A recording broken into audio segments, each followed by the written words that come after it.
ये आपने जो सत्संग ज्वाइन किया है, सत्संग को अपनाने का मतलब कुछ होता है। हम जिस संसार में रहते हैं उस संसार का अर्थ ही होता है। संसार माने सार और असार दोनों की मिलौनी, जिसमें सार तत्व भी है और असार तत्व भी। सार तत्व माने जो हमको ग्रहण करना चाहिए, असार तत्व माने जो हमको नहीं ग्रहण करना चाहिए, अर्थात छोड़ देना चाहिए। तो कहा गया है कि साधु ऐसा चाहिए जैसा सूप सुभाए। सूप आप लोग जानते हैं, इसमें गेहूं पछोड़ते हैं। तो साधु ऐसा चाहिए जैसा सूप सुभाए, सार सार को गए रहे थोथा दे उड़ाए।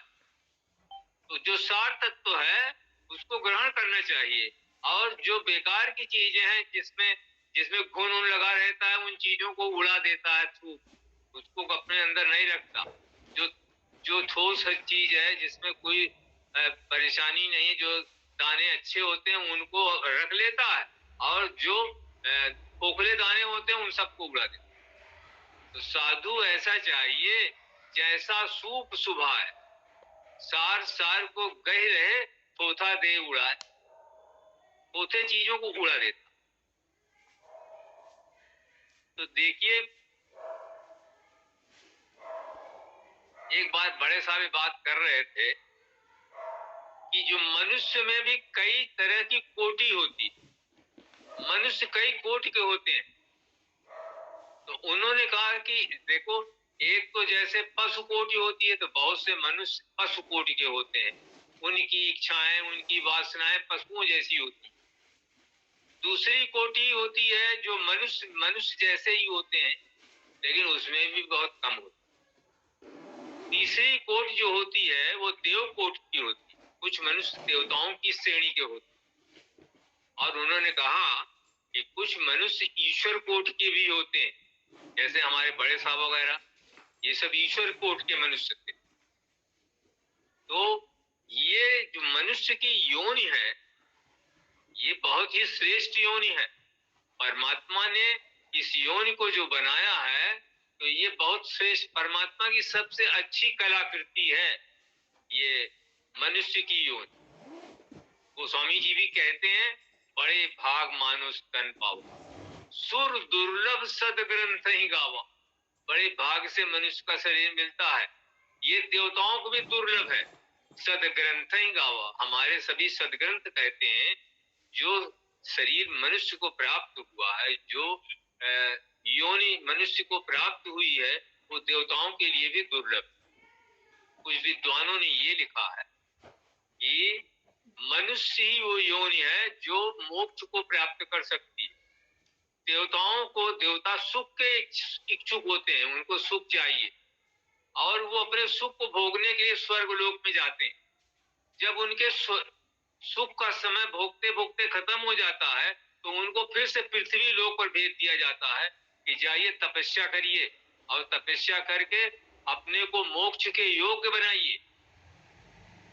इसलिए देवकोट से श्रेष्ठ योनि मानी जाती है मनुष्य की। अब ये संसार जो है, सार और असार दो चीजों की मिलौनी है। अच्छी चीज को ग्रहण करना है, और जो असार तत्व है उसको छोड़ देना। तो वो एक श्लोक है कि ये जो वो जो ईश्वर का तत्व है, तो और एक ये संसार का तत्व है, दोनों में बहुत कुछ समानता। तो और उस तत्व से ही ये यहाँ वाले सभी तत्व पैदा हुए। कहते हैं कि छित जल पावक गगन समीरा, पंच रचित है अधम शरीरा। अगर जो यहाँ पर पांच तत्व हैं जिनसे शरीर बना है, अगर उनमें कोई भी तत्व एकाएक लुप्त हो जाए तो प्रलय हो जाएगी। प्रलय क्या है? इन्हीं तत्वों में से कोई एक तत्व जो उस समय नहीं रहे अगर, तो इसमें प्रलय होने में कोई दूसरी वो नहीं है, वो प्रलय हो ही जाएगी। इसलिए मनुष्य योनि को जब हमको मिली है तो बड़े भाग मानुष तन पाओ। तो कुछ लोग ये कहते हैं कि देखने में ये यौन बड़ी आकर्षक लगती है। देखिए, बच्चा पैदा होता है, खूब गाने बजाने होते हैं, खूब शोहर होते हैं, उसके बाद थोड़ा बड़ा होता है, स्कूल जाता है, माता पिता उसको स्कूल भेजते हैं, उसकी परवरिश करते हैं, और बड़ा होता है, उसकी शादी ब्याह करते हैं, उसकी पत्नी आती है और खुशी का माहौल वातावरण घर में बन जाता है कि जो है अब हमारे घर में बड़ा कौतूहल है, बड़ा खुशी लोग मनाते हैं। उसके बाद जीवन का वो क्षण आने लगता है जिसको वृद्धावस्था कहते हैं। वृद्धावस्था भी आ जाती है एक समय, और जब वृद्धावस्था किसी समय आ जाती है तो वृद्धावस्था के बाद तो आप लोग जानते हैं क्या आता है, उसके बाद मृत्यु आती है कि नहीं आती। अब देखिए कहां से खेल शुरू हुआ, और जीवन में हमने सभी काम किए। अब कोई सभी अच्छा काम ही नहीं करते, बहुत से खराब काम भी करते हैं। तो उसके लिए इस यौन में ये बना है कि भाई जो जितने खराब आप काम किए हैं, अगर आप किसी गुरु के संपर्क में हैं या वैसे भी, तो उसका भोग भोगना पड़ता है। अगर आप उसका भोग भोग लेंगे तो उसका प्रभाव खत्म हो जाता है। अगर उसका भोग बना रहेगा और आप रोजाना जो है बुरे कर्म कर रहे हैं, अपने जीवन में बहुत ज्यादा बुरे कर्म कर रहे हैं, तो उसका परिणाम ये होता है कि कभी कभी कि आप मनुष्य की ऐसी योनि में मृत्यु के बाद चले जाते हैं, जिसको जैसे कहते हैं कि वो नरक नहीं कहते, नरक। तो वहां पर मनुष्य को बहुत दिनों तक निवास करना पड़ता है, जल्दी जन्म नहीं होता वहां। तो बड़े भाग मानुष तन पाओ। और तुलसीदास जी ये भी कह रहे हैं कि मरते समय और जन्म लेते समय बड़ा दुख होता है। जन्मत मरत दुसह दुख हुई। जन्म लेते समय और मरते समय बहुत दुख होता। हमारे एक मित्र थे, उन्होंने हमको एक किताब दी थी। उस किताब के लेखक थे पूज्य रामलाल जी महाराज। तो उनके बारे में लिखा था कि वो हिमालय पे 6 महीने के लिए समाधिस्थ होते हैं, और 6 महीने वो समाधिस्थ नहीं रहते, अपना काम करते हैं अपने शिष्यों के बीच। उनकी एक फोटो लगी थी, तो उनके बाल जो थे गांठ तक पहुंचते थे। रामलाल जी के बाल जो थे हमारे गांठ तक इतने बड़े बड़े बाल थे। तो उनकी किताब में उन्होंने एक जगह ये लिखी कि जो मनुष्य अच्छे से जीते हैं, ईमानदारी का जीवन व्यतीत करते हैं, ईमानदारी से अपने परिवार का पालन पोषण करते हैं, तो उन लोगों को कम से कम 100 बिच्छू का डंक मारता है जब वो अपने इस शरीर को छोड़ने वाले होते। 100 बिच्छू का डंक एक साथ मारता। ये श्री रामलाल जी की बात बता। और जो लोग अपने जीवन में औने पौने काम को किया करते हैं, जो नहीं करना चाहिए मनुष्य को, उनको मृत्यु के समय 1000 बिच्छू के डंक मारने का दर्द एक साथ पैदा हो। तो रामलाल जी ने आगे लिखा था, जब उतना दर्द पैदा होता है तो उस समय न राम याद आते हैं, न कृष्ण याद आते हैं, न गुरु याद आते हैं, और मनुष्य को बहुत यातना भोगनी पड़ती है। तो उन्होंने कहा कि ऐसी यातना भोगनी पड़ती है कि उस समय जितने खराब कर्म हैं उन सब की याद उसको आती रहती है, कभी कभी लोग रोते भी रहते। तो हम लोगों के लिए ये चाहिए, हम लोगों का संबंध महान गुरुओं से है, तो हम लोगों को अपने गुरुओं के अच्छे गुणों को धारण करना चाहिए। तो गुरु शब्द का ही अर्थ होता है कि जो किसी को अंधकार से प्रकाश की ओर ले जाए। गुरु शब्द का ही मतलब होता है, उसका माने होता है, गुरु माने अंधकार से प्रकाश की ओर ले जाने वाली महाशक्ति गुरु कहलाती है। तो हमारे गुरु महाराज, हम लोगों को कहा जाता है ना कि मंत्र मूलम गुरु और वाक्यम और मोक्ष मूलम गुरु कृपा। तो जो वो हमको बताते हैं कि ये करना चाहिए, ये करना चाहिए, ऐसा रहना चाहिए, ऐसा जीवन बनाना चाहिए, वो हम लोगों को अपने जीवन में उतारना चाहिए, अपनाना चाहिए। हमारे यहाँ पे ये देखे प्रार्थना होती है, गुरुदेव तुम्हारी जय हो, भगवान तुम्हारी जय हो।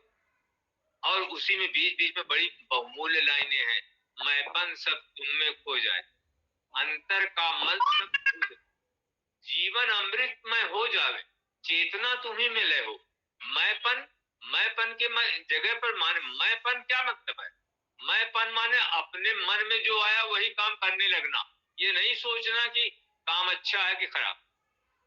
तो गीता में भी इस बात का वर्णन है कि गुरु की आज्ञाओं का अक्षर से पालन करना और आंतरिक रूप से पालन करना, यही समर्पण योग है।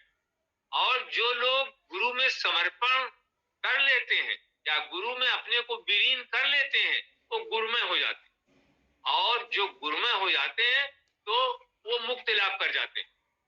और जो लोग अपने मन से सब काम कर रहे हैं, ये नहीं देख रहे हैं काम अच्छा है या खराब, तो वो लोग, उन लोगों का काम वो जो कर रहे हैं वो गुरु में लीन होकर नहीं कर रहे हैं, वो निष्काम कर्मयोगी नहीं है, वो अपने मन से कर रहे हैं। जो गुरु की आज्ञाओं के अनुसार कार्य करते हैं वो सब निष्काम कर्मयोगी, माने उन गुरु की आज्ञाओं का हम पालन कर रहे हैं। अब कोई कार्य हम बिना उनकी आज्ञा के अनुसार आज्ञा से ही कर रहे हैं, बिना उनकी आज्ञा के हम कोई काम नहीं कर रहे, तो उसका प्रभाव, वो काम आपका अच्छा से अच्छा काम होगा और उसका प्रभाव आप पर आएगा और आप गुरु के गुणों को धारण कर लेंगे। तो कहते हैं कि वो लाला जी साहब के जीवनी में एक जगह लिखा हुआ है कि जो व्यक्ति गुरुमय हो जाता है तो उसको कहते हैं फनाफिल शेख हो जाता, जो अपने गुरु में लय हो जाता उसको फनाफिल शेख कहते हैं। और जो फनाफिल शेख हो जाता है वही व्यक्ति फनाफिल्लाह हो सकता, अल्लाह में वही फना होता है जो गुरु में फना होता है, क्योंकि गुरु अल्लाह में फना होता है। और जो शिष्य अपने गुरु में फना हो जाता है, लय हो जाता है, वो वही शिष्य अल्लाह में भी लय हो। ये गद्दारी साहब एक बात कहते थे देखिए, अगर आ बा रेखा बराबर सादा, आ बा रेखा बराबर सादा और सादा रेखा बराबर यारा, इसका मतलब होता है कि आ बा रेखा बराबर यारा, आ बा रेखा बराबर सादा और सादा बराबर यारा, इसका मतलब आ बा रेखा बराबर यारा। अगर शिष्य गुरु में एकाकार है और ये तय है कि गुरु ईश्वर में एकाकार है, इसका मतलब वो शिष्य ईश्वर में एकाकार हो ही जाए। ऐसा करने से हमारे गुण जो है बदल जाते हैं। हम लोग जब जन्म लेते हैं, जो जन्म लेने का मतलब है कि हमारे अंदर अधूरापन है, हमारे अंदर अभी बहुत हम पूर्ण नहीं है, अपूर्णता है हमारे अंदर। काम, क्रोध, लोभ, मोह, मद मत्सर, ये जो मनुष्य के ये गुण हमेशा घेरे रहते हैं। और जो विचार हमारे लोगों में देखिए, हमेशा मन में कोई ना कोई विचार चलता रहता है, कोई ना कोई विचार चलता रहता, कुछ ना कुछ दिमाग में हमेशा घूमता रहता। तो दत्ता जी साहब ये बात कह रहे थे कि जब विचारों का प्रवाह बंद हो जाता, जब विचार खामोश हो जाते हैं, तो वो शक्ति जिसके निकल जाने से आदमी मुर्दा हो जाता है, वो शक्ति की तलाश में लग जाती है, जिसको प्रबंधकर्ता शक्ति कहते हैं या ईश्वर कहते हैं। तो जब वो कहते थे कि जब तक विचारों का प्रवाह, पूजा करने का मतलब है कि विचारों का प्रवाह जो है, विचारों का जो तूफान है वो शांत हो जाए और एक ऐसी शांति आ जाए आदमी में कि पता चला विचार उठ ही नहीं रहे। जब विचार उठ ही नहीं रहे हैं तो इंद्रियां संचालित क्या करेंगी? विचार उठेगा तब तो इंद्रियां उसको संचालित करेंगी। जब विचार उठ ही नहीं रहा है तो इंद्रियां उसको संचालित क्या करेंगी? तो वो आदमी कर्म करेगा और कर्म का प्रभाव उसका गुरु पर जाएगा और अंत में वो मुक्ति लाभ कर जाएगा। इसलिए इस शरीर को धारण करने के साथ ही साथ वो यक्ष ने युधिष्ठिर से पूछा, महाराज युधिष्ठिर, इस संसार का सबसे बड़ा आश्चर्य क्या?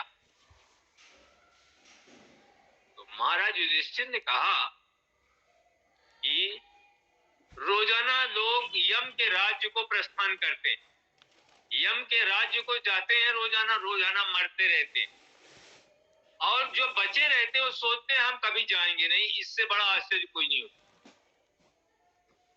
कभी कभी नहीं सोचते कि हमको जाना है।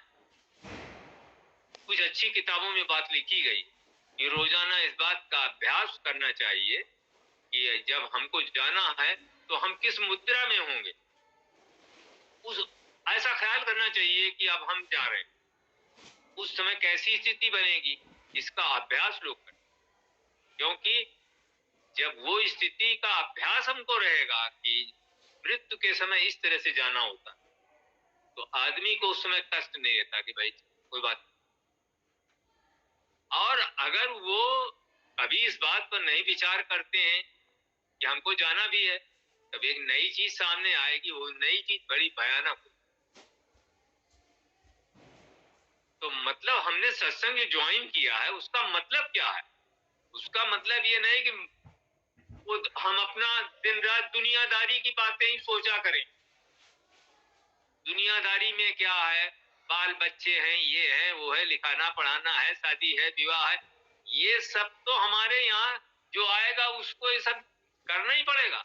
लेकिन इसके साथ साथ अगर हम सत्संगी हैं, सत्संग ज्वाइन करते हैं, किसी गुरु को अपना गुरु बनाते हैं, किसी महान संत को अपना गुरु बनाते हैं, तो हमारे जीवन का लक्ष्य, भाई हम काम तो करेंगे ही, और क्योंकि पेट पूजा करने के लिए कुछ न कुछ काम करना ही पड़ता है, तो हम अपने गुरु से, जो गुरु हमको तरीका बताते हैं, जैसे आप लोगों को शब्द बताए होंगे कि शब्द सुनिए, किसी को बताए होंगे कि प्रकाश से पूजा करिए, किसी को बताए होंगे कि सकल से पूजा करिए।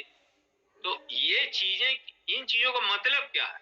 इन चीजों का मतलब है कि जब हम पूजा करने बैठे हैं तो हम शब्द सुनने लगे। इनका मतलब है कि जैसे हम शब्द सुनने लगे, कुछ समय में ये है एक आदत होती है शब्द की। जैसे आप शब्द सुनने लगे हैं, तो दद्दा जी साहब कहते थे शब्द को सुनने का मतलब है धारा प्रवाह सुनिए। धारा प्रवाह का मतलब एक सेकेंड के लिए भी शब्द का सुनना बंद नहीं होना चाहिए शुरू में। और जब आप धारा प्रवाह शब्द को सुनेंगे तो कुछ समय बाद ये होगा, शब्द जो तेजी से सुनाई पड़ रहा था वो धीमा हो जाएगा, धीमा हो जाएगा, और धीमा हो जाएगा, और धीमा हो जाएगा, और ऐसी स्थिति आ जाएगी जब शब्द सुनना बंद हो जाएगा। तो जो शब्द सुनने वाला है उसको भी पता नहीं चलेगा कि वो हम शब्द सुन रहे थे, क्या हो गया। जो सुनाने वाला है आपको भी नहीं पता चलेगा हम किससे शक्ति ले रहे थे और कैसे हम शब्द सुन रहे थे। और शब्द को भी लयता को प्राप्त हो जाएगा। तब आप में जो स्थिति बनेगी उसको कहते हैं वो विचार शून्य स्थिति बन गई।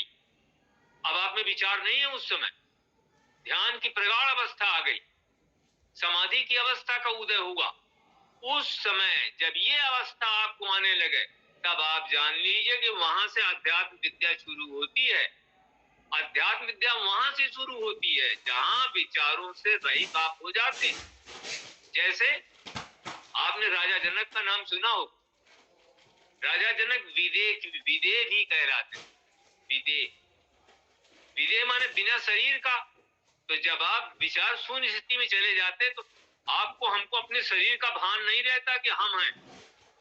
तो हमको अपने बारे में भी जानकारी नहीं रहती, न शब्द के बारे में जानकारी रहती है, न गुरु के बारे में जानकारी रहती। सब चीजें विलीन हो गई और विचार रहित हो गए। तो वो स्थिति भी विदेह स्थिति कहलाती है, अशरीरी स्थिति है।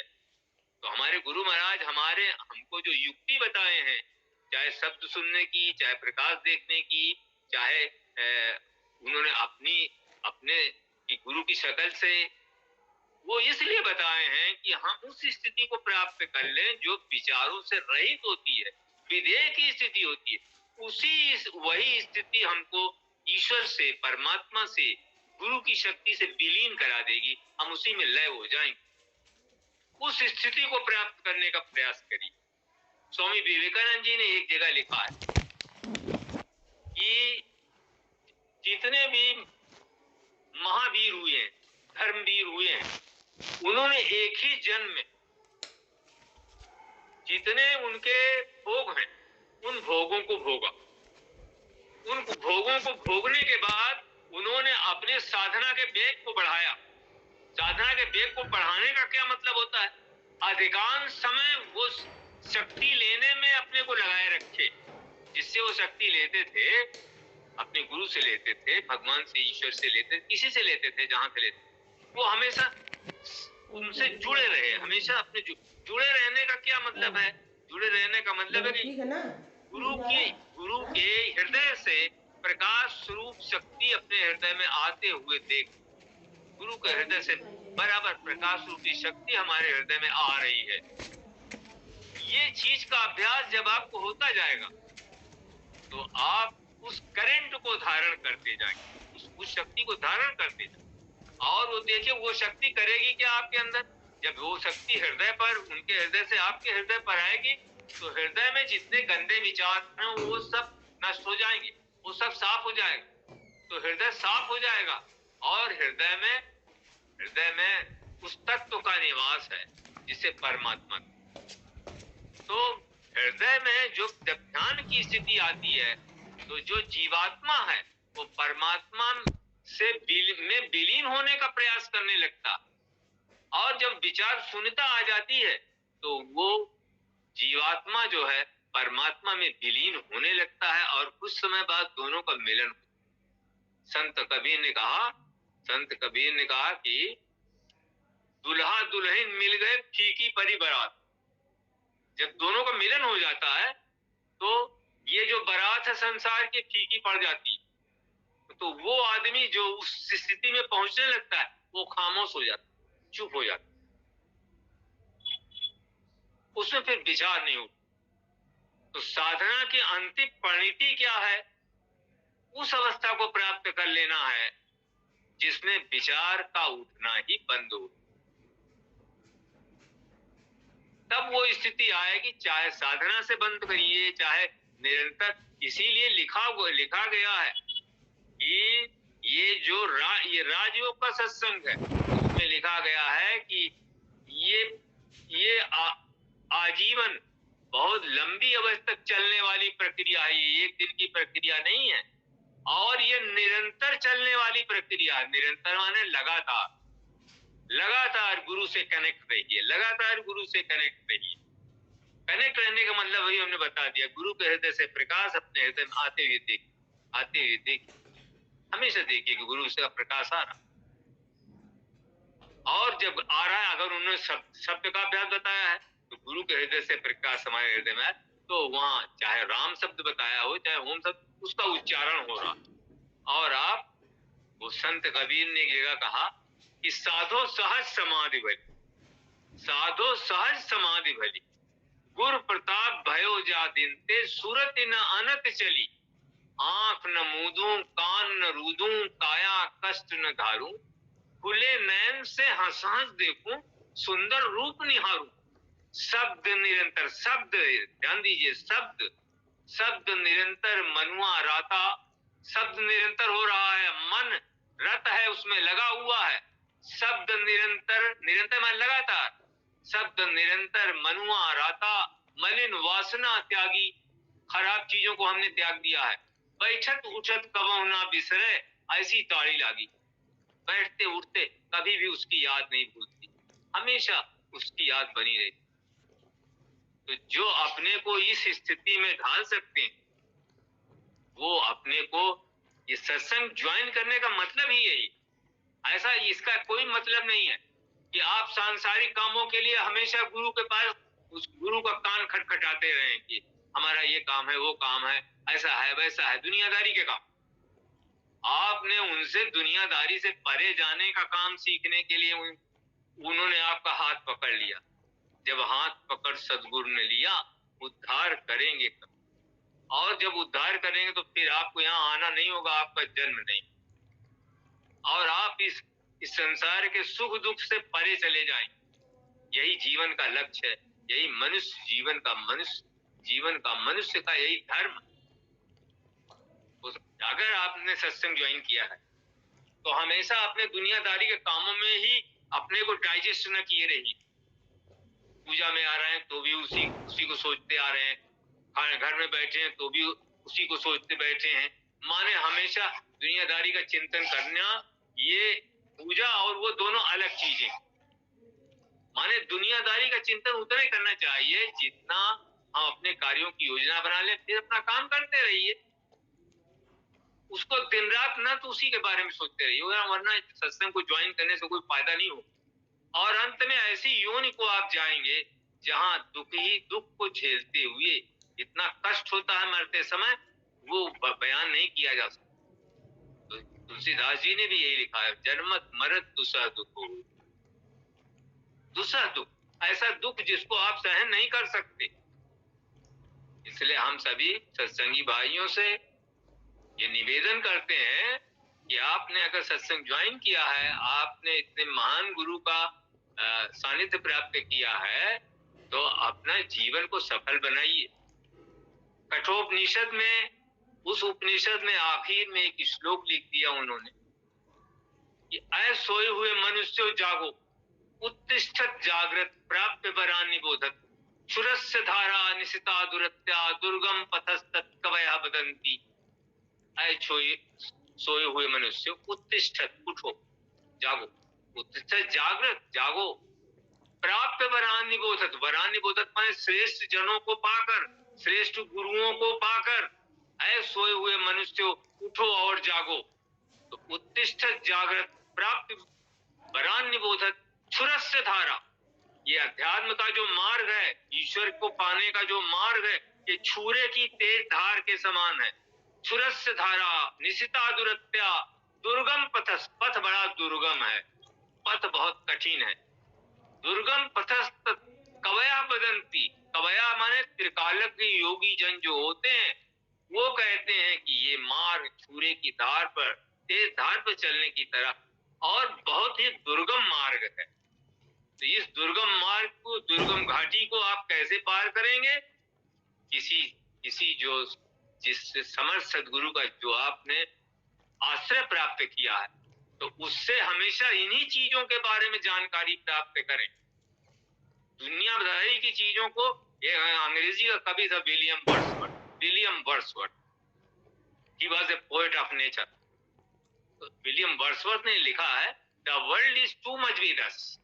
हम संसार में बहुत लिप्त रहते हैं, हम संसार और संसार हम में लिप्त रहता है, हम संसार में लिप्त रहते हैं।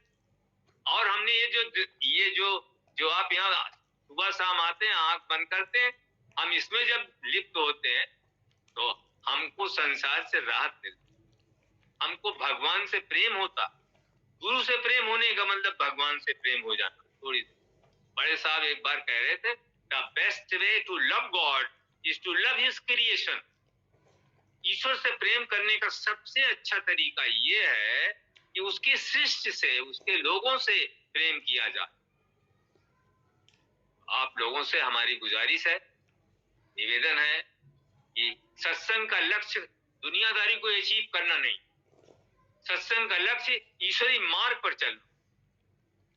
उस ईश्वरी मार्ग का अनुसरण करिए जो युक्ति गुरु महाराज ने बनाई है, उसको ज्यादातर समय धारण किए रहिए और अंत में उस युक्ति को धारण करने के पश्चात आप गुरुमय हो जाइए, ईश्वरमय हो जाइए। एक दद्दा जी का एक पैराग्राफ सुना रहा हूं, याद की वो स्थायी अवस्था, याद की वो स्थायी अवस्था जिसमें याद न आने की स्थिति ही समाप्त हो जाती। ये अवस्था जिसमें याद न आने की स्थिति समाप्त हो जाती है, याद की निरंतरता कहलाती है। निरंतर याद कर रहे हैं, निरंतरता कहलाती है। और उस निरंतरता को भूल जाना लय अवस्था कहलाती है। और जब याद जिसको करते हैं आप, जो याद करता है, दोनों में विलगता नहीं होती, तो उसको बका की स्थिति कहते हैं। तो बका का नाम कोई भूल कर नहीं लेता। तेरे तरीक ने चौंका दिया जमाने। भाइयों, अपने जीवन के लक्ष्य को समझिए। आप यहाँ जो आए हैं, ये दुनियादारी के चक्कर को छोड़िए, अपने को ज्यादातर समय गुरु से शक्ति लेने में लगाइए। निरंतरता माने लगातार लगातार लगातार। और ये दीर्घकालिक प्रक्रिया है, ये एक दिन में नहीं। कल मैंने एक बात ये कही थी आप लोगों के सामने कि एक शिष्य को गुरु ने कहा उसने कहा हमको आप ईश्वर का बोध करा दीजिए। कल मैंने आपसे बात की थी थोड़ा इस बारे में। तो उन्होंने कहा अगर मैं तुमको इसी समय ईश्वर का ज्ञान करा दूंगा तो तुम्हारे शरीर में आग लग जाएगी। ईश्वरी शक्ति को धारण करने की सामर्थ्य अपने अंदर पैदा करिए। वो सामर्थ्य तभी आप पैदा कर सकते हैं जब उसकी हमेशा याद करें। अच्छा भाई, सबको प्रणाम, सभी भाइयों को नमस्ते, बहनों को नमस्ते, और भाई साहब जी को सादर चरण सबको।